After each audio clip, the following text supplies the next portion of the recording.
BPS అనేది ప్రతి building regularise అయ్యి ఉండాల్సిందే. మీరు బీపీఎస్ అప్లై చేయాలంటే ఇంజనీర్ దగ్గరికి వెళ్ళి భవనాలకు సంబంధించిన రికార్డులు అంటే దాని యొక్క property tax document, link document, indemnity bond మీరు సబ్మిట్ చేసి సంబంధిత లైసెన్స్ సర్వేయరు మీ సైట్కి వచ్చి వెరిఫై చేసి ఎగ్జిస్టింగ్ గ్రౌండ్ ప్లాన్ రెడీ చేసి ఆన్లైన్ పోర్టల్లో అప్లోడ్ చేస్తారు. 10,000 రూపాయలు కట్టి భవన నిర్మాణానికి ఫస్ట్ అప్లికేషన్ పెట్టాల్సి ఉంటుంది అనమాట.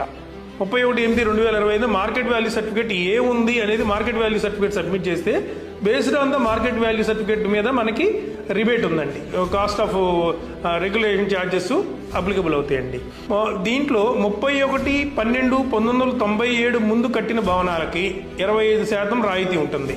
అలాగే స్లమ్స్ ఏరియాల్లో భవనాలకు 50% రాయితీ ఉంటుందండి.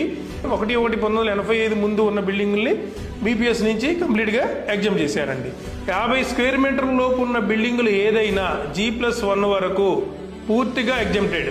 సపోజ్ వాట్ ఎవర్ 100 అడుగులు అవ్వచ్చు, 60 అడుగులు అవ్వచ్చు, 80 అడుగులు అవ్వచ్చు. మాస్టర్ ప్లాన్ రోడ్లో ఎఫెక్ట్ అవుతున్న స్ట్రక్చర్ మాత్రం ఖచ్చితంగా రెగ్యులరైజ్ చేయబడదండి. దానికి మనం ఒక అఫిడవిట్ ₹100 స్టాంప్ పేపర్ మీద నోటరైజ్డ్ అఫిడవిట్ సబ్మిట్ చేయాల్సి ఉంటుంది. కమిషనర్ గారి ఆదేశాల మేరకు బీపీఎస్ రెగ్యులరైజ్ కాని ప్రతి భవనాన్ని చట్ట ప్రకారం చర్యలు తీసుకుంటాము. చర్యల్లో భాగంగా డిమాలిషన్స్ కూడా టేకప్ చేస్తామండి.